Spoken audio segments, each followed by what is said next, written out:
हमें ब्राह्मणों का अपमान क्यों नहीं करना चाहिए? ब्राह्मण क्या है?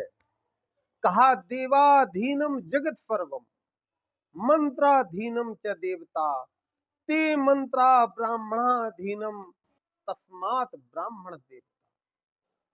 क्योंकि ब्राह्मण का कभी अपमान इसलिए नहीं करना चाहिए क्योंकि देवताओं के अधीन सारा संसार रहता है और मंत्र अधीन देवताओं के, ब्राह्मण के अधीन। जब तक ब्राह्मण उस मंत्र को अपने मुख में रख करके नहीं बोलता है तब तक वो मंत्र शुद्ध नहीं माने जाते हैं। इसलिए इस भू पृथ्वी के देवता ब्राह्मण है और जो ब्राह्मण का अपमान करता है वो नरक का गामी होता है। उसको कोई नहीं बचा सकता है, न कोई देवी न कोई देवता, क्योंकि ब्राह्मण को भगवान ने स्वयं पूजा है। कहा है कि पूज्य ये बेप्रे सकल गुणहीना और शूद्रे न गुणे गण वेद प्रवीणा। यानी हमें इसलिए ब्राह्मण को का कभी अपमान नहीं करना चाहिए। जो लोग ब्राह्मण को अपने यहां पूजा के लिए बुलाते हैं, क्यों बुलाते हो? स्वयं कर लो। आपने पंडित जी को न्योता दे दिया, पंडित जी मेरे बेटे की शादी है, शादी में आना है।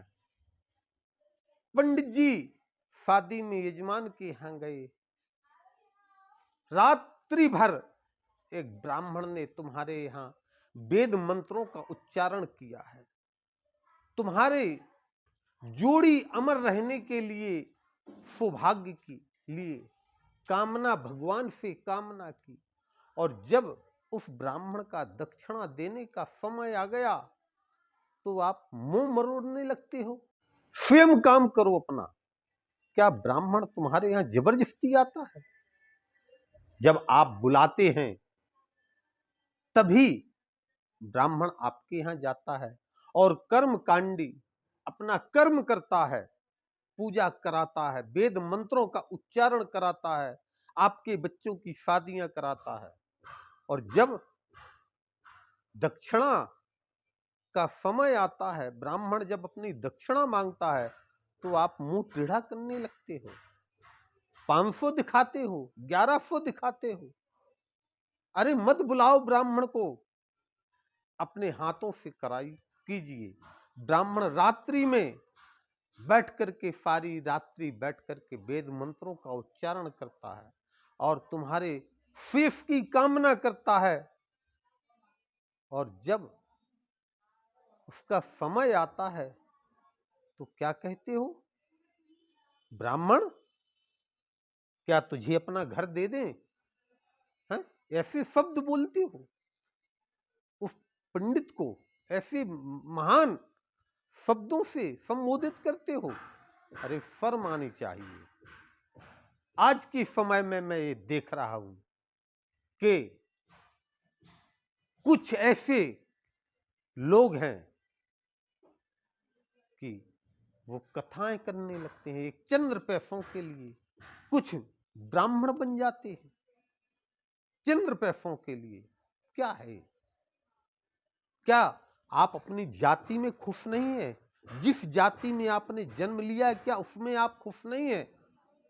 जो आप दूसरे की जाति में बन रहे हो, आप ब्राह्मण बन रहे हो, आप उस वेद व्यास की गद्दी पे विराजमान हो रहे हो। अरे कम से कम यहां इस दुनिया वालों से नहीं डरना है, इस मृत्यु लोक में कम से कम ऊपर वाले से तो डरिए। उसकी लाठी में आवाज नहीं है, वो क्या आपके साथ करेगा, क्या कर सकता है, ये आप जानते हैं। उन वेद व्यास की गद्दी पे विराजमान होकर के भजन गा करके कथाएं कर देते हो, श्रीमद् भागवत कथा करते हो। क्या है? आपको कई ऐसे कथाकथितों को भागवत का महत्व ही पता नहीं है कि भागवत क्या है, भागवत ग्रंथ है क्या। इसलिए मैं ऐसे लोगों से निवेदन करूंगा कि कम से कम वो अपने बच्चों की भलाई के लिए, हित के लिए ऐसा कर्म ना करें।